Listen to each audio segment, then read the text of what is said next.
Hello everyone, कैसे हैं आप सब। एक बार पुनः से कोचिंग क्लासेस पर स्वागत है। उम्मीद करता हूं आप सब अच्छे होंगे, मस्त होंगे, बेहतर होंगे और आप सभी की पढ़ाई बेहतर चल रही होगी। प्यारे बच्चों, आज हम बात करेंगे क्लास 12 फिजिक्स चैप्टर 5 चुंबकीय फ्लक्स घनत्व के बारे में देखेंगे। चुंबकन तीव्रता किसे कहते हैं, आपेक्षिक चुंबकशीलता क्या है, चुंबकीय तीव्रता क्या है, चुंबकीय प्रवृत्ति और अंतिम में बच्चों आपेक्षिक चुंबकशीलता और चुंबकीय प्रवृत्ति में संबंध। मतलब 2 नंबर, 3 नंबर, 4 नंबर और 1 नंबर में किसी तरीके से क्वेश्चन पूछ देगा तो आपसे आज के इन टॉपिक से बन जाएगा बच्चों, आप लोगों को भटकना नहीं पड़ेगा। ठीक है, तो बहुत महत्वपूर्ण टॉपिक लेकर आया हूं। और जो बच्चे इस टॉपिक को छोड़ देते हैं, बाद में एग्जाम के बाद कहते हैं कि सर ऐसा क्वेश्चन आ गया जो कभी पूछा नहीं गया था। ऐसे ही बीच से क्वेश्चन आ जाता है और लोग पढ़ते नहीं है ना इन टॉपिकों को, क्योंकि उनको लगता है कि ऐसे टॉपिक कभी पूछे नहीं जाएंगे और यहीं से ऑब्जेक्टिव क्वेश्चन पूछ देता है, यहीं से आपका 2 नंबर 1 नंबर में क्वेश्चन पूछ देता है। इसलिए बच्चों इन टॉपिकों को पढ़ना बहुत जरूरी है। चलिए शुरू करते हैं आज की कहानी को। बच्चों, अपना जो मेन टॉपिक है आपके एनसीईआरटी में रहेगा चुंबकीकरण तथा चुंबकीय तीव्रता। एक छोटा सा टॉपिक दिया रहता है, लेकिन इसके बीच में मसाला बहुत ज्यादा है और उस मसाले को आप लोग पढ़ते नहीं है। सबसे पहले बात करते हैं चुंबकीकरण है क्या बच्चों। जैसे अपने पास समझिएगा एक चुंबक है। चुंबक का मतलब आपके पास N ध्रुव और S ध्रुव। अब बच्चों इस चुंबक से चुंबकीय क्षेत्र रेखाएं निकलती हैं, सबको पता है चुंबकीय क्षेत्र रेखाएं निकलती हैं। ऐसे ही तो चुंबकीय क्षेत्र रेखाएं निकलती हैं। ठीक है बच्चों, चुंबकीय क्षेत्र रेखाएं निकलती हैं। ठीक है, ऐसे यहां से निकल करके S में समाप्त हो जाती हैं, परेशान होने की जरूरत नहीं है। ऐसे चुंबकीय क्षेत्र रेखाएं निकलती हैं। अब चुंबकीय क्षेत्र रेखाओं के कारण ही किसी चुंबक के चारों ओर चुंबकीय क्षेत्र जनरेट होता है। ठीक है, सही है कि नहीं। मतलब यहां पे एक चुंबकीय क्षेत्र है।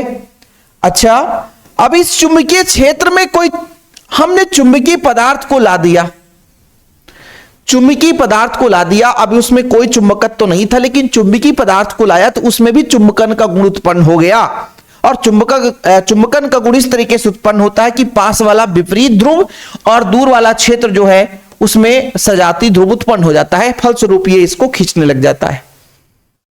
मतलब इस चुंबक के प्रभाव से चुंबकीय पदार्थ में एक चुंबकन का गुण उत्पन्न हो गया, आकर्षित होने का गुण उत्पन्न हो गया, एक प्रकार से बल लगने लग गया बच्चों। यही जो प्रभाव है वो चुंबकीकरण है। जैसे मैं आपको एक एग्जांपल बताऊं कि एक बच्चा ऐसा है जिसको लगता है कि पढ़ने का मन नहीं करता है, हम नहीं पढ़ पाएंगे, हम फेल हो जाएंगे, यार थोड़ा कठिन सब्जेक्ट है, फिजिक्स हमारे समझ में नहीं है, हमारे बस की बात नहीं, हम नहीं कर पाएंगे। लेकिन तभी उसके पास एक बढ़िया होनहार बच्चा आता है, बोलता है मेरा दोस्त, पढ़ाई एक ऐसा साधन है, पढ़ाई एक ऐसा अमूल्य धन है जिसको ग्रहण करने के बाद कभी इंसान हार नहीं मानता, हमेशा पथ में आगे बढ़ता है। पढ़ाई से ही आपकी इज्जत मान मर्यादा बनती है, पढ़ाई से ही आपके मां बाप की इज्जत मान मर्यादा बनती है, पढ़ाई से ही इंसान का कभी सिर नीचे नहीं झुकता। और जिस दिन आप बड़े होगे उस दिन आपकी जो कीमत है आपके ज्ञान पर ही होगा। कभी भी जीवन में दबे या कुचले व्यक्ति नहीं कहलाओगे, बल्कि सीना तान कर यदि आपके पास ज्ञान है तो किसी से टकराओगे। यानी कहने का मतलब यदि आपके पास ज्ञान है तो सब कुछ है, और यदि ज्ञान नहीं है, पैसे लाखों करोड़ों रुपए हो लेकिन उसका यूज करते नहीं बनता तो मिट्टी के समान है। तब उस दोस्त को कहता हाँ यार, वास्तव में अब हमको पढ़ना है, वास्तव में अब हमको पढ़ना है, क्योंकि उसने उसको प्रेरित कर दिया। और यही चीज एक चुंबक के कारण चुंबकीय क्षेत्र होता है। वहां पे कोई अणुचुंबकीय पदार्थ आता है तो इसके चुंबकीय क्षेत्र के प्रभाव के कारण उसमें एक ऐसा गुण उत्पन्न हो जाता है कि एक प्रकार से बच्चों वो प्रेरित हो जाता है। और यही जो प्रक्रिया है वो चुंबकन कहला जाती है। क्या कहला जाते हैं बच्चों? चुंबकन। अच्छा, एक चीज समझना बच्चों कि मान लीजिए चुंबकीय क्षेत्र में मैंने एक पदार्थ लाया, वो अणुचुंबकीय पदार्थ होगा, उस पदार्थ में भी कहीं ना कहीं इसके प्रभाव के कारण कुछ ना कुछ चुंबकीय क्षेत्र हुआ होगा, और इसमें कितना चुंबकीय क्षेत्र उत्पन्न हुआ होगा उसी को बोलते हैं चुंबकीय फ्लक्स घनत्व। यानी हमारे पास चुंबकीय क्षेत्र में एक चुंबक आया और उस चुंबक पर कितना चुंबकीय, किसी भी बिंदु पर कितना चुंबकीय क्षेत्र उत्पन्न हुआ, वही चुंबकीय फ्लक्स घनत्व कहलाएगी। अब बोलो सर ये फ्लक्स घनत्व कहां से आ गया? देखो बच्चों, चुंबकीय फ्लक्स का मतलब है किसी पदार्थ से लंबवत गुजरने वाली कुल चुंबकीय क्षेत्र रेखाओं की संख्या। अब यहां पर एकांक निश्चित एरिया पर कितना वहां पे चुंबकीय क्षेत्र रेखाएं गई हैं, उसी के कारण वहां पर चुंबकीय क्षेत्र जनरेट हुआ है, इसलिए कहा जाता है चुंबकीय फ्लक्स घनत्व। यानी इस चुंबक के कारण एक चुंबकीय क्षेत्र जनरेट हुआ है, उस चुंबकीय क्षेत्र में चुंबकीय क्षेत्र रेखाएं हैं, उन्हीं चुंबकीय क्षेत्र रेखाओं के कारण ये जो आपका पदार्थ है बच्चों, इसके अंदर कहीं भी चुंबकीय क्षेत्र जनरेट हुआ होगा। और जैसे इसके चुंबकीय क्षेत्र को हम बी एम भी कह सकते हैं, एम फॉर मैग्नेट, है ना। समझना बच्चों, हमने कहा यदि मैं इसको थोड़ा सा क्लीन कर देता हूं और कहता हूं मेरे पास एक समान चुंबकीय क्षेत्र है और उस चुंबकीय क्षेत्र में चुंबकीय पदार्थ को लाया गया बच्चों, और चुंबकीय पदार्थ को लाया गया तो उस चुंबकीय पदार्थ के किसी भी बिंदु पर कुछ ना कुछ तीव्रता हुई होगी, और बच्चों उस तीव्रता को ही हम चुंबकीय फ्लक्स घनत्व कहते हैं। एक समान हमने कहा चुंबकीय क्षेत्र रेखाएं हैं बच्चों, और इस चुंबकीय क्षेत्र रेखाओं का एक चुंबकीय क्षेत्र है, और इसमें मैंने कहा प्यारे बच्चों एक चुंबक लाया और उस चुंबकीय पदार्थ लाया, उसके किसी भी बिंदु पर कितना इसके प्रभाव से कितना यहां पर चुंबकीय क्षेत्र हुआ बच्चों, उसका चुंबकीय फ्लक्स घनत्व कहलाता है। चीजें क्लियर हो गई होगी। थोड़ा सा बच्चों इसमें हम आगे बात कर लेते हैं कि इसकी जो प्रकृति होती है, नोट डाउन कर लेना, थोड़ा सा बच्चों नोट कर लेना, नोट, ठीक है। क्या नोट करोगे सर? इसे बी से प्रदर्शित करते हैं, पहला पॉइंट, इसे बी से प्रदर्शित करते हैं, बी से प्रदर्शित करते हैं। किससे प्रदर्शित करते हैं बच्चों? बी से प्रदर्शित करते हैं। दूसरा, यह एक सदिश राशि है, यह एक सदिश राशि है,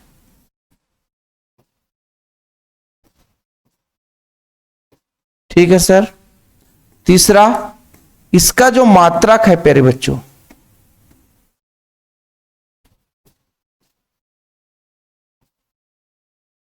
टेस्ला है।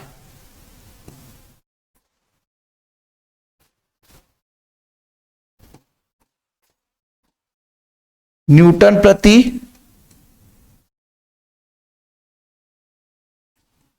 एम्पियर मीटर, न्यूटन प्रति एम्पियर मीटर, या बच्चों वेबर प्रति मीटर स्क्वायर, ठीक। चुंबकीय फ्लक्स घनत्व को बी से प्रेजेंट करते हैं बच्चों, और बी आपका एक चुंबकीय क्षेत्र है, चुंबकीय क्षेत्र का मात्रक है आपका टेस्ला हो सकता है, न्यूटन प्रति एम्पियर मीटर हो सकता है, या वेबर पर मीटर स्क्वायर। तो ये कई बार ऑब्जेक्टिव क्वेश्चन पूछा गया, इसलिए जानना जरूरी है। चलिए आगे बात करते हैं। इसका स्क्रीनशॉट लेना है तो ले सकते हैं आप लोग, बिल्कुल समय दे देता हूं, परेशान ना हो आप। चलिए प्यारे बच्चों अब देखते हैं आगे, ठीक, क्लियर। अब बात आ जाती है बच्चों चुंबकन तीव्रता की। किसकी? चुंबकन तीव्रता की। बड़ा प्यार से समझेंगे। चलिए, चुंबकन क्षेत्र में स्थित किसी चुंबकीय, भाई चुंबकन क्षेत्र है, चलो सर ये मैंने कहा किसी चुंबक के प्रभाव के कारण ये चुंबकीय क्षेत्र है, ठीक। अब इस चुंबकीय क्षेत्र में कोई हमने चुंबकीय पदार्थ रख दिया प्यारे बच्चों, ठीक है सर, हम एक चुंबकीय पदार्थ रख देते हैं। अब इस चुंबकीय पदार्थ के एकांक आयतन में उत्पन्न चुंबकीय आघूर्ण क्या कहलाता है बच्चों? चुंबकन तीव्रता कहलाता है, जिसे आई से प्रेजेंट करते हैं। किससे? आई से प्रेजेंट करते हैं। और चुंबकन तीव्रता को केवल चुंबकन भी कहते हैं, याद रखिएगा, इसे केवल चुंबकन के नाम से भी जानते हैं। एनसीईआरटी में चुंबकन ही रहता है, और इसको एनसीईआरटी में कैपिटल एम, बड़ा मोटा अक्षर रहता है बच्चों, मोटा अक्षर से मोटा कैपिटल एम से रिप्रेजेंट करता है, ठीक है, परेशान मत होना, मोटा कैपिटल एम से प्रेजेंट कर। हालांकि कैपिटल एम जो होता है एक चुंबकीय आघूर्ण है बच्चों, लेकिन मोटा कैपिटल एम है ना, इसका मतलब है वो आपका चुंबकन या चुंबकन तीव्रता। अब ये बोला गया कि भाई एक समान भाई चुंबक है, चुंबक के कारण चुंबकीय क्षेत्र जनरेट होता है, क्योंकि चुंबकीय क्षेत्र का एन से निकल करके एस में समाप्त होती है, चुंबकीय क्षेत्र जनरेट हो गया। और उसमें कोई हमने चुंबकीय पदार्थ लाया, चुंबकीय पदार्थ लाया बच्चों, तो उसके एकांक आयतन में कितना आघूर्ण उत्पन्न हो रहा है, कितना आघूर्ण उत्पन्न हो रहा है, क्योंकि इसमें जानते हो बच्चों कि एमबी बल लगता है यहां भी, और एमबी बल दोनों सिरों पे लगता है। अब इसमें कोई ना कोई आघूर्ण होगा, बलयुग्म आघूर्ण जिसे बोलते हैं बच्चों, यहां पे चुंबकीय आघूर्ण भी होगा। चुंबकीय आघूर्ण का फार्मूला होता है ध्रुव प्रबल और प्रभावी लंबाई, क्योंकि इसकी टोटल प्रभावी लंबाई कितनी होती है बच्चों, 2L होती है, ये सबको पता है।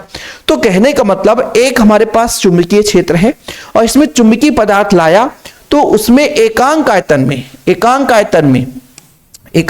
में कितना आघूर्ण उत्पन्न होता है, उसकी चुंबकन तीव्रता कहते हैं। देखो बच्चों, चुंबकन तीव्रता और चुंबकीय तीव्रता दोनों में अंतर है, ध्यान रखना। अभी ये चुंबकन तीव्रता कह रहे हैं, इसके बाद चुंबकीय तीव्रता भी आएगा प्यारे बच्चों। अच्छा, यहां पर थोड़ा सा लिखिएगा, मैं ये कहना चाहता हूं भाई साहब कि हमने क्या कहा कि किसी चुंबकीय क्षेत्र में चुंबकीय पदार्थ के प्रति एकांक आयतन में उत्पन्न चुंबकीय आघूर्ण। तो यहां पर थोड़ा सा क्या लिख लेंगे कि भाई हम ये कह रहे हैं कि माना, क्या माना लिख लेंगे सर, माना चुंबकीय पदार्थ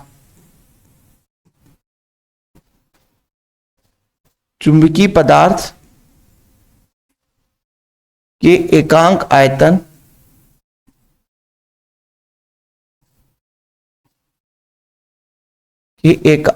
आयतन भी में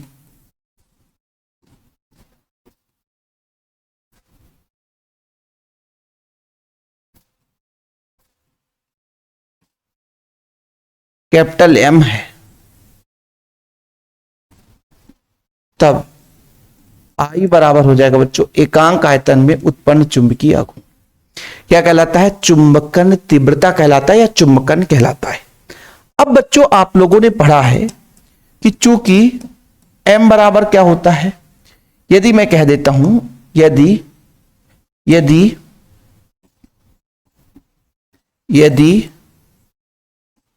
चुंबकीय पदार्थ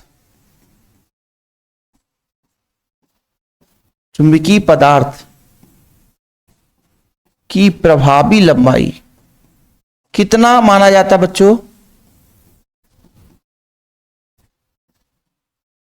2L हो, तो प्रभावी लंबाई 2L हो तो अच्छा, यहां पर थोड़ा सा आप लोग बताइएगा, यहां पर थोड़ा सा देखिएगा बच्चों कि चुंबकीय आघूर्ण क्या कहलाता है, उसका ध्रुव प्रबल और प्रभावी लंबाई का गुणनफल, तथा आयतन क्या कहलाता बच्चों, आयतन क्या कहलाता है, आयतन का मतलब होता है कितना लंबाई है उसमें क्षेत्रफल का गुणा कर दो तो आयतन के ही बराबर होता है, क्योंकि क्षेत्रफल में दो भाग है, आयतन तीन चीज से मिलकर बना होता है, लंबाई गुणे चौड़ाई गुणे ऊंचाई। तो क्षेत्रफल में दो है बच्चों, एक लंबाई चौड़ाई और एक ऊंचाई मान लो, तो ऊंचाई को हम L को मान के चलते हैं, ठीक है, ये चीज है बच्चों। तब I बराबर कितना हो जाएगा, M की जगह कितना रख दो, M इंटू 2L, और बच्चों V की जगह लिख दो 2L इंटू A। 2L से 2L कैंसिल हो जाएगा बच्चों, तो M बटा A हो जाएगा, M बटा E हो जाएगा। इसका मात्रक निकालोगे तो कैसे निकलेगा, मात्रक निकालोगे तो मात्रक कैसे निकलेगा बच्चों, M का क्या होता है, एम्पियर मीटर, ध्रुव प्रबल है, M क्या है, ध्रुव प्रबल है, इसका मात्रक होता है एम्पियर मीटर, और A का मतलब होता है बच्चों, A का मतलब क्षेत्रफल है तो मीटर स्क्वायर, ठीक है, मीटर स्क्वायर। तो 1 मीटर से मीटर कट जाएगा बच्चों, तो एम्पियर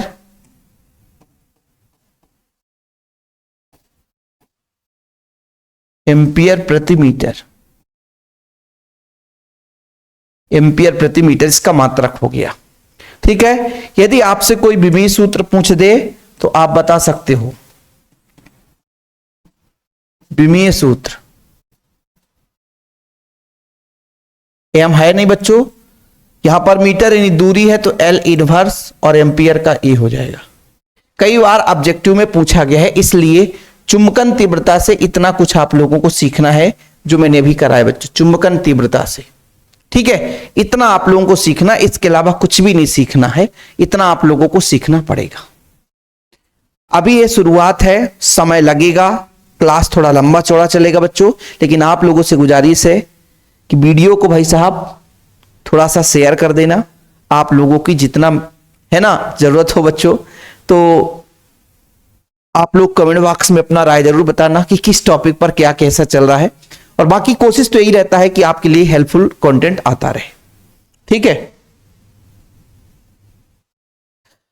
चलिए एक चीज और यहां पर मैं आपको थोड़ा सा बता देना चाहता हूं बच्चों, एक चीज और मैं बता देना चाहता हूं कि चूंकि आई बराबर आपका एक वैल्यू आया कि किसी भी जो चुंबक है या चुंबकीय पदार्थ है उसकी चुंबकन तीव्रता, किसी पदार्थ की चुंबकन तीव्रता किसके बराबर होगा? प्रति एकांक क्षेत्रफल पर उत्पन्न ध्रुव प्राबल्य के बराबर होगा। अर्थात यहां पर इससे क्या निष्कर्ष निकला? अर्थात किसी पदार्थ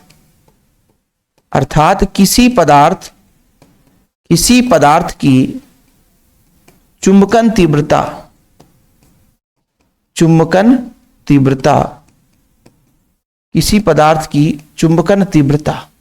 किसी पदार्थ की जो चुंबकन तीव्रता है बच्चों, एकांक क्षेत्रफल, पदार्थ के एकांक क्षेत्रफल, क्या लिखेंगे बच्चों? थोड़ा इसको भी सही लिख लो। चुंबकन तीव्रता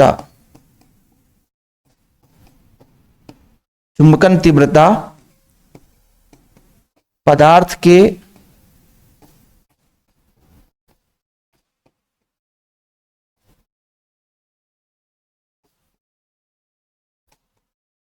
एकांक क्षेत्रफल में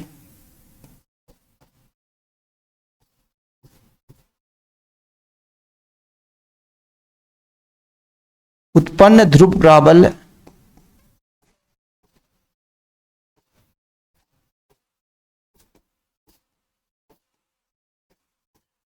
ये बराबर होता है। ठीक, इसी से निकलेगा ना, एकांक क्षेत्रफल पर उत्पन्न ध्रुव प्राबल्य के बराबर होता है। तो इतना क्लियर है बच्चों। इसके बाद अपना चलो इसके बाद अगला पेज शुरू करेंगे। चलिए अगला पेज अपना बच्चों यहां से शुरू होगा। देखिएगा अगला पेज अपना अगला स्लाइड है, और अगला जो हमारा छोटा सा टॉपिक है बच्चों, आपेक्षिक चुंबकशीलता, जिसे आपेक्षिक चुंबकीय पारगम्यता कहते हैं। शब्द बड़ा सा कठिन है, लेकिन इसका निष्कर्ष बड़ा छोटा निकलेगा। थोड़ा सा पहले इसकी परिभाषा को समझो आप लोग। देखो बच्चों, किसी पदार्थ की चुंबकशीलता या पारगम्यता उस पदार्थ के द्वारा चुंबकीय क्षेत्र रेखाओं की चालन शक्ति को प्रदर्शित करता है। पदार्थ की चुंबकशीलता अधिक होने पर चुंबकीय क्षेत्र रेखाओं की चालकता अधिक होती है। ठीक है सर, मतलब अभी यहां पे चुंबक की बात नहीं की जा रही है, चुंबक को छोड़ दो। जैसे कोई माध्यम है, ये माध्यम हमारे पास हो सकता है, ये माध्यम निर्वात हो सकता है वायु हो, कुछ ना कुछ होगी। ठीक है बच्चों, कुछ माध्यम होगी, हो सकता है बच्चों कांच हो सकता है जल हो, कुछ भी हो सकता है, कुछ भी हो सकता है। यह माध्यम है। इस माध्यम में कोई चुंबकीय क्षेत्र रेखाएं जा रही हैं, तो चुंबकीय क्षेत्र रेखाओं की चालन शक्ति कितनी है प्यारे बच्चों? इस माध्यम में चुंबकीय क्षेत्र रेखाओं की चालन शक्ति कितनी है, कितनी तेजी से चुंबकीय क्षेत्र रेखाएं जा सकती हैं, उसकी जो क्षमता है प्यारे बच्चों, वो आपकी आपेक्षिक चुंबकशीलता कहलाती है। चुंबकशीलता पहले समझो, चुंबकशीलता समझो पहले कि भाई चुंबकीय क्षेत्र रेखाओं की कितनी शक्ति है कि उस माध्यम में गमन कर सकता है, वो उसकी चुंबकशीलता कहला जाती है। कि हमारे पास कोई एक माध्यम है, कोई पदार्थ ही है, लोहा भी हो सकता है। चुंबकीय क्षेत्र रेखा केवल थोड़ी ना कि केवल वायु या निर्वात में होगा। बोल के रखा है कि किसी पदार्थ की चुंबकशीलता या पारगम्यता उस पदार्थ के द्वारा चुंबकीय क्षेत्र रेखाओं के चालन की शक्ति को प्रदर्शित करती है। यानी इस पदार्थ पर चुंबकीय क्षेत्र रेखाएं कितनी तेजी से गमन कर सकती है, उसकी जो वैल्यू है वो आपेक्षिक चुंबकशीलता कहलाती है। चुंबकशीलता अधिक है तो चुंबकीय क्षेत्र रेखाओं की चालकता अधिक होगी। यानी यहां पर बच्चों चुंबकशीलता का मतलब है चुंबकीय क्षेत्र रेखाओं की चालन की शक्ति, कितनी तेजी से चुंबकीय क्षेत्र रेखाएं जा सकती हैं। मैंने इसलिए बताया, वो हो सकता है माध्यम कांच हो, निर्वात हो, वायु हो, जल हो, एटसेट्रा, कुछ भी हो सकता है और सबकी चुंबकशीलता अलग अलग हो सकती है, क्योंकि सबके अंदर चुंबकीय क्षेत्र रेखाओं को जाने देने की क्षमता अलग अलग हो सकती है। जैसे आप दौड़ते हो, सपाट मैदान है, अलग तरीके से दौड़ोगे। कीचड़ में दौड़ा दिया जाए, अलग तरीके से दौड़ोगे। रेत में दौड़ा दिया जाए, अलग तरीके से दौड़ोगे। धूप में दौड़ा दिया जाए, अलग तरीके से दौड़ोगे। तेज आंधी तूफान आएगा, अलग तरीके से दौड़ोगे। ऐसे चुंबकीय क्षेत्र रेखाएं भी हर माध्यम में अलग तरीके से गमन करेंगी और उनकी जो क्षमता है, उनकी जो शक्ति है, वही चुंबकशीलता कहलाती है। बताओ किसी बच्चे को कोई प्रॉब्लम है कि नहीं? यहां तक समझ में आया बच्चों कि भाई ये चुंबकशीलता है क्या? किसी पदार्थ में चुंबकीय क्षेत्र रेखाओं की गमन होने की क्षमता, शक्ति, चुंबकशीलता कहलाती है। ठीक है बच्चों। अब यदि मैं यहां पे कह दूं कि निर्वात, ये जो मैंने कहा कि कोई भी माध्यम हो सकता है, तो एक प्रश्न आता है कि निर्वात मतलब कुछ भी ना हो। निर्वात मतलब कुछ भी ना हो प्यारे बच्चों, निर्वात मतलब कुछ भी ना हो। निर्वात की निरपेक्ष चुंबकशीलता,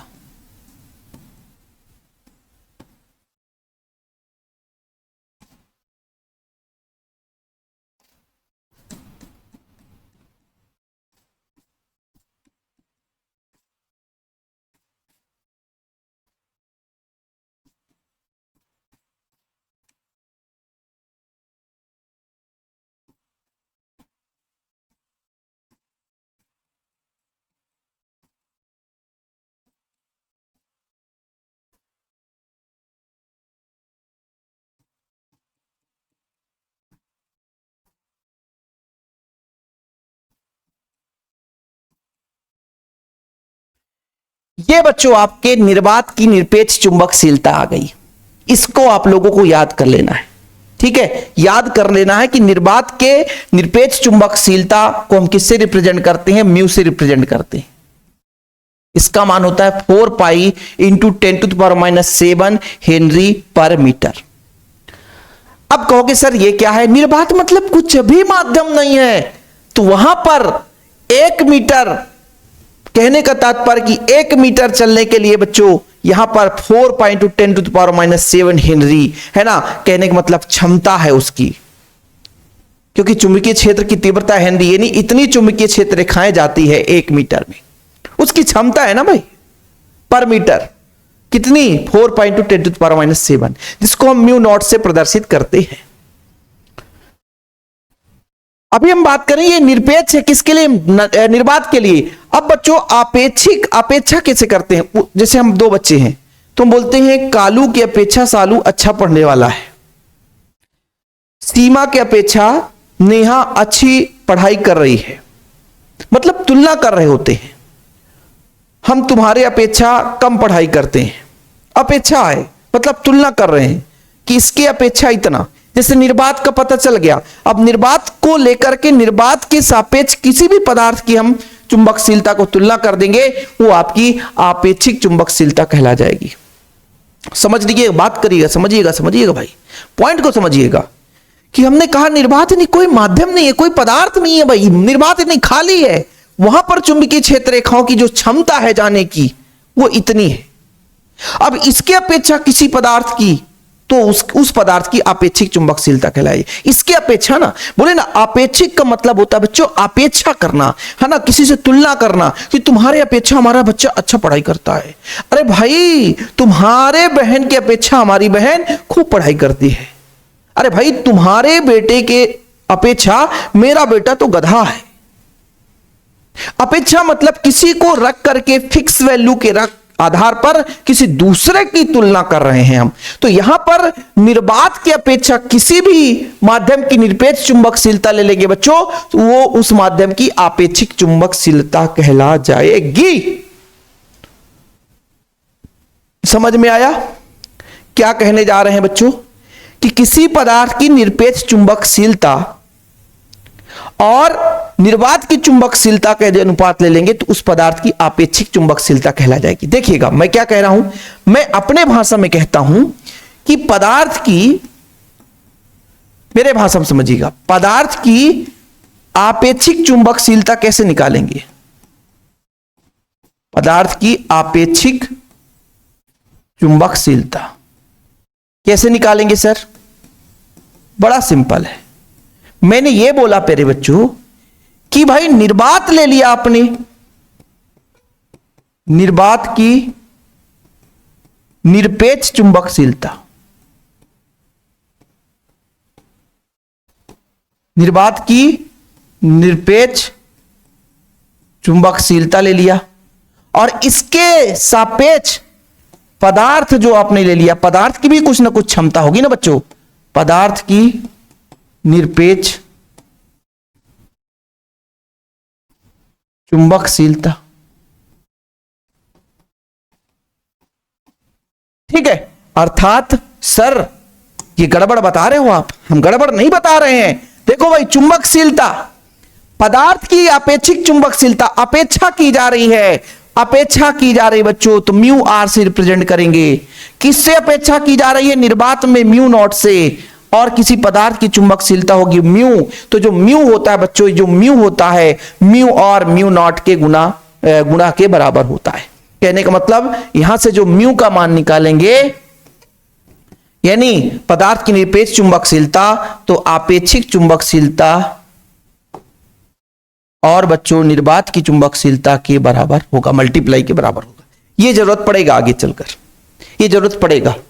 फिलहाल अभी जो मैं कहानी बता रहा हूं, तो क्या किसी को कोई प्रॉब्लम है? मैं ये बोला बच्चों कि चुंबकशीलता मतलब चुंबकीय क्षेत्र रेखाओं के गमन करने की क्षमता। अब मैंने कहा भाई निरपेक्ष यानी केवल स्वयं का, किसी की अपेक्षा नहीं। लेकिन जब सापेक्ष कह दिया, अपेक्षा कह दिया कि निर्वात की अपेक्षा किसी पदार्थ की निरपेक्ष चुंबकशीलता कितनी है, तुलना कर दिया, तो आपका आपेक्षिक चुंबकशीलता कहला जाती है। अर्थात किसी पदार्थ की आपेक्षिक चुंबकशीलता निर्वात की, पदार्थ की निरपेक्ष चुंबकशीलता और निर्वात की निरपेक्ष चुंबकशीलता के अनुपात के बराबर होता है। अतः आप लोग लिख सकते हो कि किसी पदार्थ की निरपेक्ष चुंबकशीलता म्यू बच्चों, किसी पदार्थ की निरपेक्ष चुंबकशीलता म्यू और है ना निर्वात, कहने का मतलब निर्वात की निरपेक्ष चुंबकशीलता म्यू नॉट के अनुपात को बच्चों हम क्या बोलते हैं? आपेक्षिक चुंबकशीलता कहते हैं। ठीक है। यदि कह दें बच्चों इसकी कोई मात्रक होगी, इसकी कोई मात्रक होगी नहीं होगी, क्योंकि ये भी चुंबकशीलता, ये भी चुंबकशीलता, दोनों एक दूसरे को काट देंगे, और जब काट देंगे तो कहानी खत्म हो जाता है। और आपेक्षिक चुंबकशीलता की कहानी यहीं तक है। स्क्रीनशॉट ले लो, बाकी आगे बढ़ते हैं बच्चों। मजा आ रहा है कि नहीं आ रहा है? चुंबकीय तीव्रता, अभी चुंबकन तीव्रता था, चुंबकन तीव्रता हमने करा दिया था। बोलो सर कैसे चुंबकन तीव्रता? हमको समझ में नहीं आया। यहां पे आप लोगों ने पढ़ा चुंबकन तीव्रता, क्या पढ़ा कि चुंबकीय क्षेत्र में स्थित किसी चुंबकीय पदार्थ के प्रति एकांक आयतन में चुंबकीय आघूर्ण को, चुंबकीय आघूर्ण कितना हुआ बच्चों, है ना, यानी उस पदार्थ की बात की जा रही थी। यहां पे पदार्थ यानी चुंबकीय क्षेत्र में, जैसे हमारे पास एक चुंबकीय क्षेत्र है प्यारे बच्चों, और उस चुंबकीय क्षेत्र में एक पदार्थ आया तो उसमें कितना आघूर्ण हुआ, उसकी जो क्षमता है वो चुंबकन तीव्रता कहलाती है। लेकिन यहां पर चुंबकीय तीव्रता की बात की जा रही है बच्चों, जिसे एच से रिप्रेजेंट करते हैं। ये है क्या? ये बच्चों की किसी दिए गए स्थान पर चुंबकीय क्षेत्र की ताकत या किसी चुंबकीय पदार्थ को चुंबकित करने की बाह्य क्षेत्र की क्षमता को बताती है।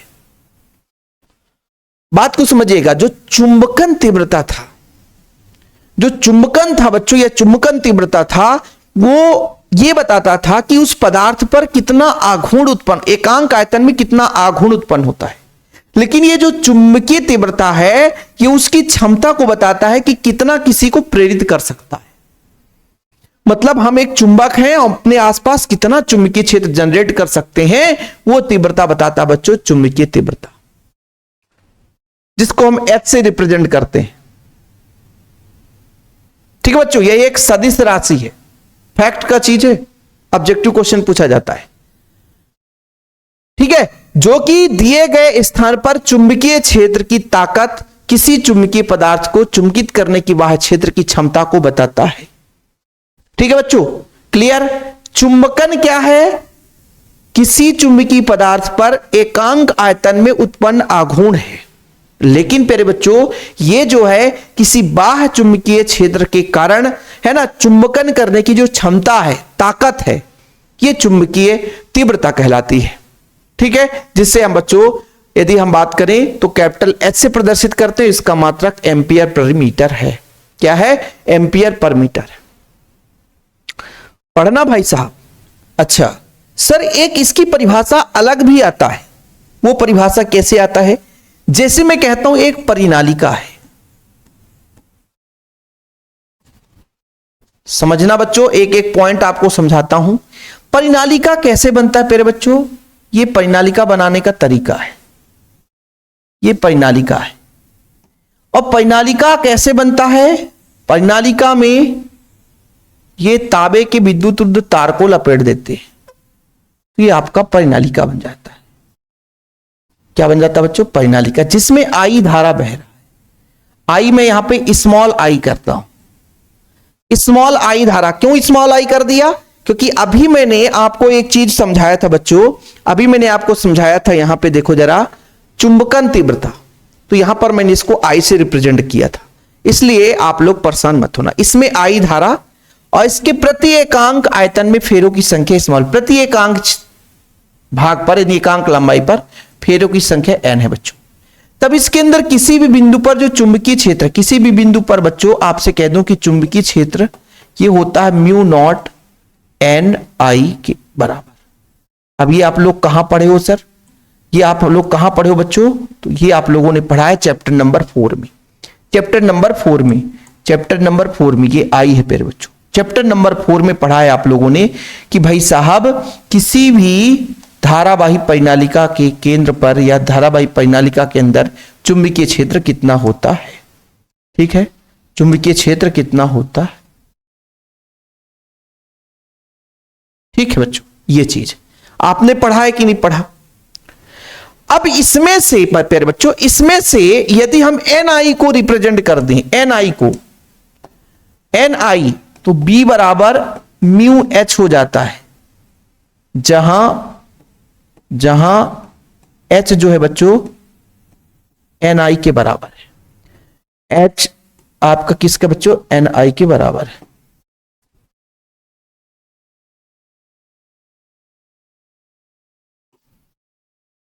बोर्ड में थोड़ा सा खराबी आ गया क्या है ना, यहां पे चिकनाहट कम है, चलो कोई बात नहीं, एन आई के बराबर है। अब इसी एन आई को बच्चों एच से रिप्रेजेंट करते हैं, और यही एच आपकी क्या है? चुंबकीय तीव्रता है। क्या है? चुंबकीय तीव्रता है। यानी किसी धारावाही परिनालिका में है ना बच्चों, कितने फेरों की संख्या ऐसी है जिसमें धारा प्रवाहित हो रही है, उसकी जो टोटल संख्या बच्चों चुंबकीय तीव्रता कहला जाती है। ये किसी परिनालिका के लिए बात की जा रही है ना। कहने का तात्पर्य ये जो धारा से कितना चुंबकीय क्षेत्र, भाई यहां पे तो प्रति एकांक लंबाई में फेरों की संख्या n है, तो यहां से एक परिभाषा और जनरेट होता है कि किसी परिनालिका के प्रति एकांक लंबाई में एम्पियर फेरों की संख्या, एम्पियर फेरों की संख्या, प्रति एकांक लंबाई में एम्पियर फेरों की संख्या, उसकी बच्चों चुंबकीय तीव्रता कहलाती है। बोलो सर ये हमको तो समझ में नहीं है, आपको लिखना पड़ेगा, और बिना लिखे तो काम हो नहीं सकता है। चलो बच्चों समझना, मैं यहां पे समझाता हूं थोड़ा सा। मैं ये कह रहा हूं कि भाई ये आपके परिनालिका के किसी भी बिंदु पर अंदर जो है चुंबकीय क्षेत्र है, और एन आई को अपन एच से रिप्रेजेंट करते हैं, तो एच ये बताता है कि किसी परिनालिका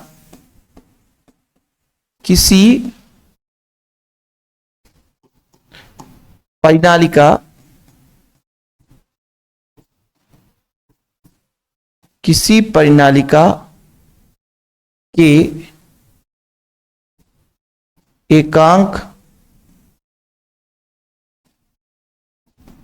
एकांक लंबाई में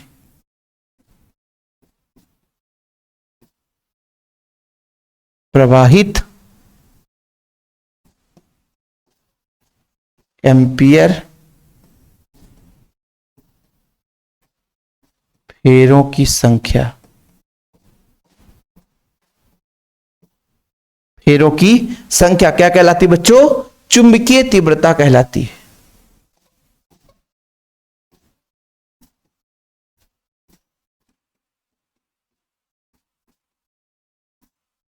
चुंबकीय तीव्रता कहलाती है। ठीक, ये थोड़ा सा जरूरी था क्योंकि भाई आपकी बुक में ऐसा चीज है तो आप लोगों को दिक्कत नहीं होगी। ये अभी जरूरत पड़ेगा बच्चों, ये भी आपको जरूरत पड़ेगा।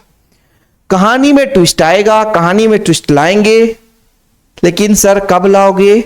चलते जाओ, आएगा जरूर। ठीक है, फिलहाल अभी इतना क्लियर, यहां तक किसी बच्चे को कोई प्रॉब्लम नहीं होना चाहिए। म्यू नॉट एच है, कभी कभी म्यू एच भी रहता है। जैसे बच्चों ये म्यू नॉट क्या है? निर्वात की चुंबकशीलता है, ये तो सबको पता है निर्वात की चुंबकशीलता है। यहां निर्वात है या कोई माध्यम होता, ये जो आपकी बच्चों एक प्रकार से जो परिनालिका है ये किसी माध्यम में रखा होता तो फिर आपका बी बराबर निरपेक्ष चुंबकशीलता लेते, म्यू एच बराबर लेते, ऐसा भी ले सकते हैं। तो परेशान नहीं होना बच्चों, फिलहाल यहां तक किसी को कोई प्रॉब्लम नहीं होनी चाहिए। अगला जो हमारा हेडिंग बच्चों, चुंबकीय प्रवृत्ति। किसी पदार्थ में उत्पन्न चुंबकन तीव्रता I और चुंबकीय तीव्रता H के अनुपात को उस पदार्थ की चुंबकीय प्रवृत्ति कहते हैं। और इसे कोई भी बच्चा बता सकता है सर कि चुंबकीय प्रवृत्ति को काई से दर्शाते हैं, काई से दर्शाते हैं। ये क्या है बच्चों? काई। क्या है? काई। फाई नहीं, काई से प्रेजेंट करते हैं। क्या बोला गया बच्चों? चुंबकन तीव्रता I। आपने पढ़ लिया चुंबकन तीव्रता, यानी एकांक, किसी भी चुंबकीय पदार्थ के एकांक आयतन में उत्पन्न चुंबकीय आघूर्ण।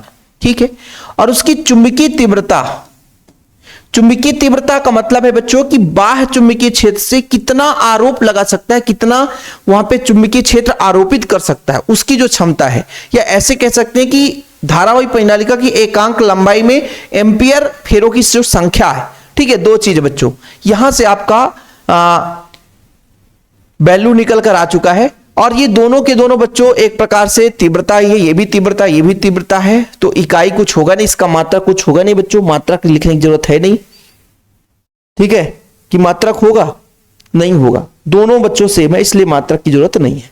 तो चुंबकीय प्रवृत्ति हो गई है, इतना ही करना है चुंबकीय प्रवृत्ति में, इसके अलावा कुछ नहीं करना है। ठीक है, चुंबकीय प्रवृत्ति में कुछ है नहीं कि भाई कहने का तात्पर्य यह है कि I और H की अपेक्षा I कितना है, यानी I का मतलब, H का मतलब क्या होता है? H का मतलब है किसी भी चुंबकीय क्षेत्र का बल या ताकत या ऊर्जा जो किसी पर आरोपित करता है। और I का मतलब है पदार्थ पर उत्पन्न आघूर्ण, उस प्रभाव से उत्पन्न आघूर्ण, यानी इसने बल लगाया तो I कितना आघूर्ण, मतलब ये हमने पदार्थ है भाई, हमारे अंदर जो आघूर्ण उत्पन्न हो रहा है एकांक आयतन में आघूर्ण, वो उसका चुंबकन कहलाता है कि हमारे पास चुंबकन क्षमता कितनी है। लेकिन किसी ने हम पर बल लगाया है, किसी ने हम पर फोर्स लगाया है, किसी ने हम पर चुंबकीय क्षेत्र उत्पन्न कराया है, तो उसकी जो ताकत है वो आपका H है। तो H ने कितना लगाया बल, H ने कितना ताकत दिया, H ने कितना चुंबकीय क्षेत्र उत्पन्न किया, उसके कारण हमारे अंदर जो आघूर्ण उत्पन्न हुआ वही उसकी चुंबकीय प्रवृत्ति है बच्चों। कि भाई किसी पदार्थ पर चुंबकन की प्रवृत्ति किस किस पर निर्भर करता है भाई, कि उस पर कितना बाह्य फोर्स लगाया गया, बाहर से कितना चुंबकीय क्षेत्र लगाया गया, कितना ताकत लगाया गया, उस ताकत से कितना उसमें चुंबकीय आघूर्ण उत्पन्न हुआ, कितना उस पर चुंबकन की मात्रा उत्पन्न हुई, ये बच्चों आपका चुंबकीय प्रवृत्ति कहलाता है। और आखिरी जो पॉइंट है बच्चों, आपेक्षिक चुंबकशीलता। आपेक्षिक चुंबकशीलता का मतलब म्यू आर। और प्यारे बच्चों दूसरा जो आपने पढ़ा चुंबकीय प्रवृत्ति काई में संबंध, इन दोनों में संबंध निकालना है। तो कहो तो माना लिखूं और कहो तो ना लिखूं, क्योंकि कहानी इसी में लास्ट में बच्चों सब लोग परेशान हो जाते हैं। ठीक है, कोई बात नहीं सर, थोड़ा सा तो लिख ही दो। चलो शुरू करते हैं थोड़ा सा कहानी आप लोगों को समझना पड़ेगा प्यारे बच्चों। और इस कहानी को समझने के लिए हमारे पास होना क्या चाहिए, तो हमारे पास चाहिए परिनालिका। क्या होना चाहिए बच्चों? परिनालिका होना चाहिए। तो इस परिनालिका को बनाने के लिए अपन बड़ा सिंपल प्रयोग कर रहे हैं। देखना प्यारे बच्चों, यहां पर मान लीजिए तांबे के विद्युत तार को लपेटा गया है और तांबे के विद्युत तार को लपेट दिया, और जिसमें बच्चों फेरों की संख्या प्रति एकांक लंबाई में फेरों की संख्या, प्रति एकांक लंबाई में फेरों की संख्या। यहां से बच्चों धारा आई प्रवाहित कर देता हूं, स्मॉल आई, और यहां से धारा स्मॉल आई है ना बह जाएगा। इसमें बच्चों यदि हम बात करते हैं कि प्रति एकांक लंबाई में फेरों की संख्या, प्रति एकांक लंबाई में फेरों की संख्या n है, ठीक है। और बच्चों इसमें कितना धारा बह रहा है? आई धारा बह रहा है। तो हम माना मान के चलते हैं, माना एक परिनालिका है बच्चों, इस परिनालिका की प्रति एकांक लंबाई में फेरों की संख्या n है, जिसमें आई धारा प्रवाहित हो रही है। तब इसके किसी भी बिंदु पर चुंबकीय क्षेत्र चैप्टर नंबर 4 से आप लोगों को बताना है कि B बराबर होता बच्चों, B नॉट भी कह सकते हो, म्यू नॉट एन आई, ठीक है। चलिए माना एक धारावाही परिनालिका है,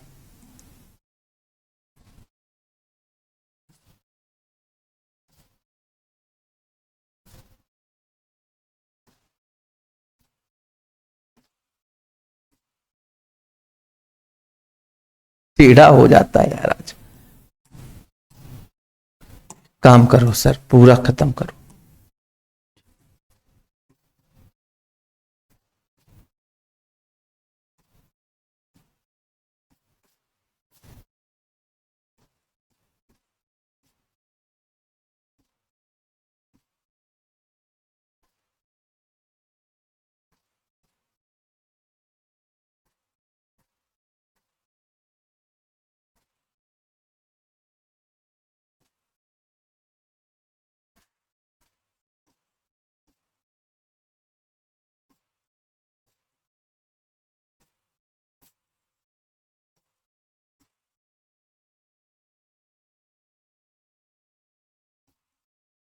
माना धारावाही परिनालिका के प्रति एकांक लंबाई में फेरों की संख्या स्मॉल n है तथा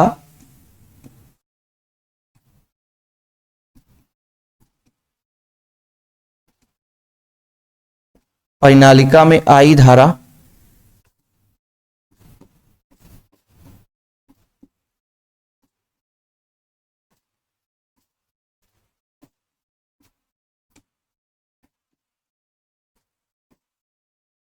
आई धारा प्रवाहित हो रही है। तब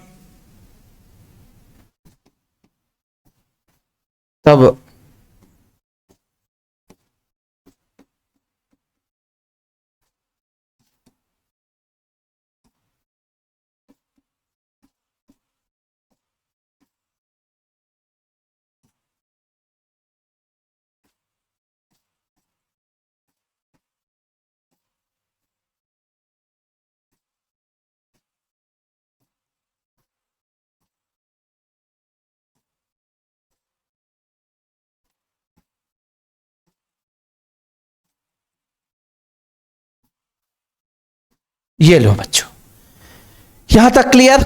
अभी मैंने जो यहां पे चित्र बनाया वही चीज लिखा है कि माना हमारे पास एक धारावाही परिनालिका है जिसके प्रति एकांक लंबाई में फेरों की संख्या स्मॉल n है ना, और तथा परिनालिका में आई धारा प्रवाहित हो रही है बच्चों। तब जो आपका परिनालिका के अंदर चुंबकीय क्षेत्र कितना होगा बच्चों? म्यू नॉट, है ना। चलिए म्यू नॉट एन आई। अच्छा, किंतु आपने अभी पढ़ा, क्या पढ़ा सर? चुंबकीय प्रवृत्ति। किंतु चुंबकीय प्रवृत्ति आपने पढ़ा,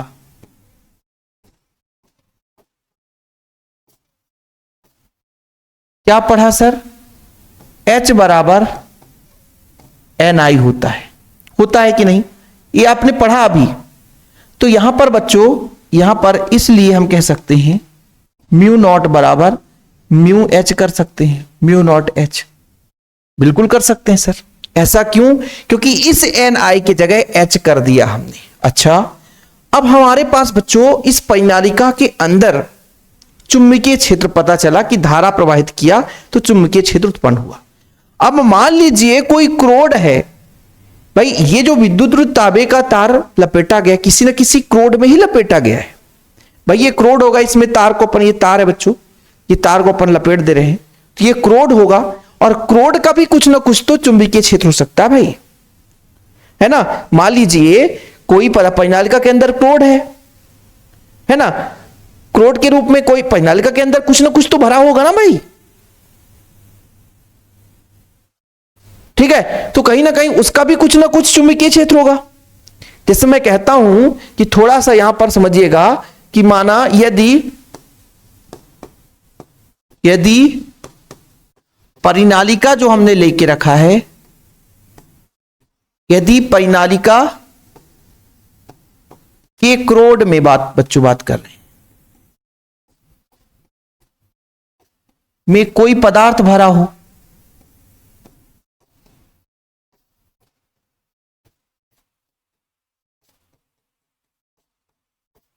भाई मैंने कहा कि हमारे पास एक परिनालिका है, उसका क्रोड है बच्चों, उसमें कुछ पदार्थ भरा हो, तब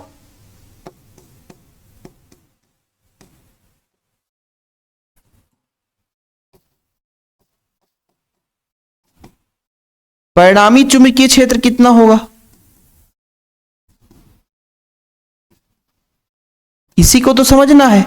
परिणामी चुंबकीय क्षेत्र कितना होगा, बी कितना होगा, तो बोलोगे सर एक तो आपका बी नॉट है, बी नॉट मतलब परिनालिका के कारण, और एक परिनालिका के अंदर जो होगा, परिनालिका के अंदर भी होगा।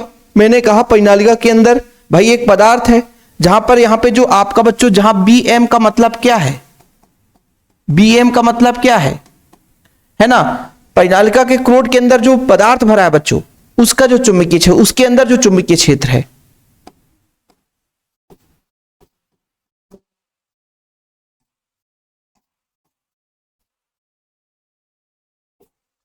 ऐसा लिख दो आप लोग।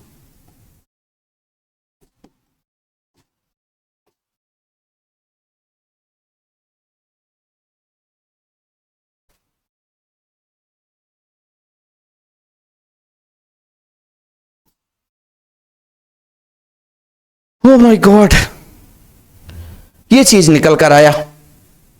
कहानी थोड़ा लंबा चल रहा है क्योंकि ऐसा कहानी ही है, और उस कहानी में ट्विस्ट आएगा, टेंशन मत लो। अभी फिलहाल आप लोगों ने कुछ भी नहीं देखा, परिनालिका है, परिनालिका के अंदर चुंबकीय क्षेत्र होगा, वो चुंबकीय क्षेत्र इतना है बच्चों, चुंबकीय प्रवृत्ति आपने H बराबर देख लिया तो उसका वैल्यू पुट कर दिया। और हमने कहा कि परिनालिका के अंदर तो चुंबकीय क्षेत्र है ही है, लेकिन उसके अंदर एक क्रोड है, और क्रोड में कोई ना कोई पदार्थ भरा हुआ है, और उस पदार्थ का भी कुछ ना कुछ चुंबकीय क्षेत्र होगा, वो चुंबकीय क्षेत्र Bm के बराबर है बच्चों। कितना है, Bm के बराबर होगा। और वो जो चुंबकीय क्षेत्र Bm, वो किस पर डिपेंड कर रहा है बच्चों, वो धारा पर डिपेंड कर रहा है कि भाई धारा कितना प्रवाहित हो रहा है। तो ध्यान रखिएगा कि भाई ये जो आपका चुंबकीय क्षेत्र, क्रोड के अंदर जो चुंबकीय क्षेत्र उत्पन्न हुआ होगा किसके कारण बच्चों, धारा के कारण। तो वो प्रेरण की क्रिया हुई होगी, प्रेरण की क्रिया, इसके कारण अंदर चुंबकीय क्षेत्र जनरेट हुआ होगा। तब बच्चों यहां पर आप देखिएगा थोड़ा सा, तब जो B बराबर प्यारे बच्चों, B बराबर यहां B, इसका B नॉट का हो जाएगा म्यू नॉट H धन, इसका कितना हो जाएगा, Bm का मान हो जाएगा, वो धारा पर डिपेंड करेगा। किस पर डिपेंड करेगा, धारा पर डिपेंड करेगा। तो यहां पर बच्चों अपन म्यू ले लेते हैं, और किस पर डिपेंड करेगा, धारा पर डिपेंड करेगा।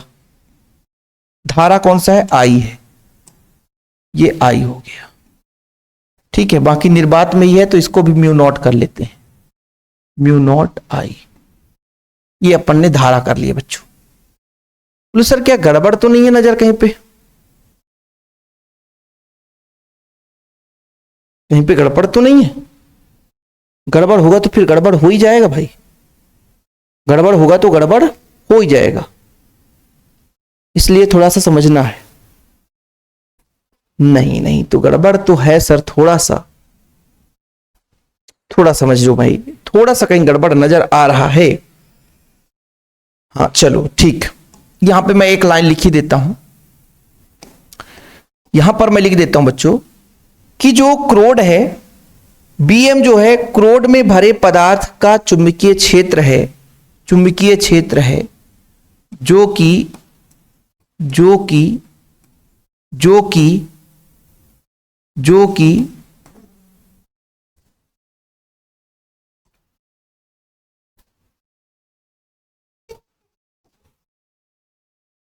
चुंबकन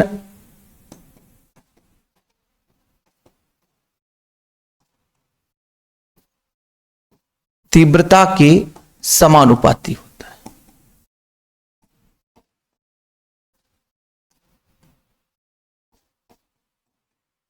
अब ठीक रहेगा।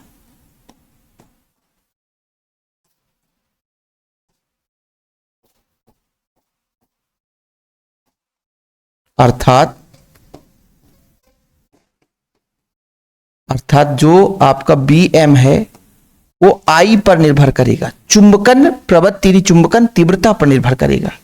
ये आपका म्यू नॉट, ये आपका ठीक है। अब बढ़िया है, ये I धारा नहीं है बच्चों, ये I है आपकी चुंबकन तीव्रता पर, चुंबकीय तीव्रता नहीं, चुंबकन तीव्रता।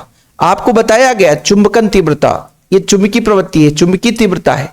और इसके पहले हमने बताया चुंबकन तीव्रता। चुंबकन तीव्रता I का मतलब है एकांक आयतन में उत्पन्न चुंबकीय गुण। तो तभी तो है भाई, यहां पे जो परिनालिका हमने ले रखा है, परिनालिका के अंदर क्रोड है और क्रोड पर चुंबकीय क्षेत्र उत्पन्न हुआ है ना, तो ये तो भाई चुंबकन तीव्रता पर ही डिपेंड करेगा कि कितना चुंबकन तीव्रता है भाई साहब, है ना। चलिए अब बच्चों B बराबर हो जाएगा तब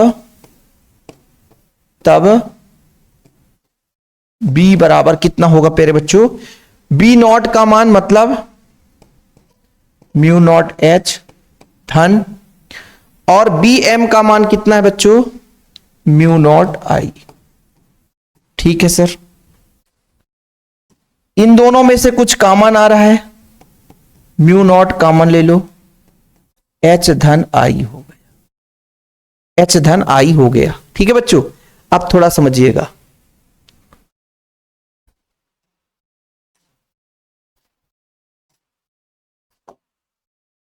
अब थोड़ा समझिएगा, अपने पास आ चुका है B बराबर म्यू नॉट H धन। अब आप लोगों ने पढ़ा, क्या पढ़ा सर, कि B बराबर कितना होता है। एक तो इसको देखो, और दूसरा चीज I बराबर कितना होता है, और I और H का संबंध कितना होता है। थोड़ा सा इसको आप लोग बताओ कि भाई चुंबकीय प्रवृत्ति बता दो आप लोग, चुंबकीय प्रवृत्ति यानी काई बराबर बता दो। तो आपने कहा कि सर चुंबकन तीव्रता और चुंबकीय तीव्रता का अनुपात जो है वो चुंबकीय प्रवृत्ति कहलाती है, इसलिए I बराबर काई H हो जाएगा। इसका वैल्यू यहां पर रखेंगे बच्चों, तो B बराबर हो जाएगा म्यू नॉट H धन काई H। भाई I के जगह काई H रख दिया बच्चों, ठीक है। और जब इतना वैल्यू पुट कर दिया तो अब क्या होगा, देखना बच्चों, अब दोनों में से H बाहर हो जाएगा, तो B बराबर हो जाएगा म्यू नॉट, H बाहर होगा बच्चों तो 1 प्लस काई और H हो गया। बस, बहुत कठिन नहीं है। अब हमारा काई आ गया, काई मतलब चुंबकीय प्रवृत्ति तो आ गया है, चुंबकीय प्रवृत्ति तो आ गया है। अब बच्चों B बराबर कितना होगा, तो आपको बताया कि जो B नॉट है वो म्यू नॉट H के बराबर होता है, B नॉट है म्यू नॉट H के बराबर होता है। तो B बराबर कितना होगा, तो किंतु चूंकि ऐसा कर दो, चूंकि B बराबर म्यू H होगा, म्यू नॉट की जगह B नॉट की जगह हटा दिया बच्चों, नॉट को हटा दिया, तो B बराबर म्यू H हो गया। इसलिए बच्चों म्यू H बराबर mu naught 1 plus chi into H, H से H कैंसिल हो गया बच्चों, तो म्यू बराबर कितना हो गया, म्यू नॉट 1 प्लस काई। क्या कहानी खत्म? कहानी खत्म नहीं हुआ, कहानी खत्म नहीं हुआ, बस 2 लाइन और है। आप लोगों को अभी मैंने बताया था आपेक्षिक चुंबकशीलता के बारे में, आपेक्षिक चुंबकशीलता के बारे में बताया था। क्या बताया था सर? आपेक्षिक चुंबकशीलता आपको बताया था। यदि याद हो तो। आपेक्षिक चुंबकशीलता आपको बताया था, क्या बताया सर? नहीं बता सर, भूल गया। आपेक्षिक चुंबकशीलता, आपेक्षिक चुंबकशीलता सर भूल गया। क्या भूल गया यार? म्यू आर बराबर था सर निर्वात की अपेक्षा कितनी निरपेक्ष में चुंबकशीलता है। पक्षांतर करेंगे तो म्यू बराबर आ जाएगा म्यू आर म्यू नॉट। इसका वैल्यू यहां पे पुट कर दो। वैल्यू पुट करेंगे म्यू की जगह बच्चों, तो कितना हो जाएगा? म्यू आर म्यू नॉट बराबर mu naught 1 plus chi. Mu naught से म्यू नॉट कट गया बच्चों, तो म्यू आर ये आपेक्षिक चुंबकशीलता हो गया, 1 प्लस काई ये आपका आंसर आ गया।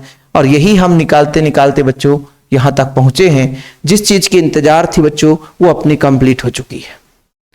ठीक है, अब कोई बच्चा कह देगा कि ये पॉइंट समझ में नहीं आया या ये टॉपिक हमको समझ में नहीं आया, तो समझो कि वो हमारा लेक्चर नहीं देखा है, क्योंकि हमने एक भी पॉइंट नहीं छोड़ा है जो कि एग्जाम के पॉइंट ऑफ व्यू से बच्चों इंपॉर्टेंट। और बाकी शुरू में ही बता दिया कि नोट्स के लिए यदि किसी बच्चे को चाहिए तो 100 रुपए मात्र चार्ज लगता है, मात्र 100 रुपए। 96 85 29 91 49 मेरा पर्सनल नंबर है बच्चों, 9685299149। जिन बच्चों को नोट्स लेना है तो कांटेक्ट जरूर करें। ठीक है, वीडियो पसंद आए तो लाइक करके शेयर करें। जय हिंद, वंदे मातरम।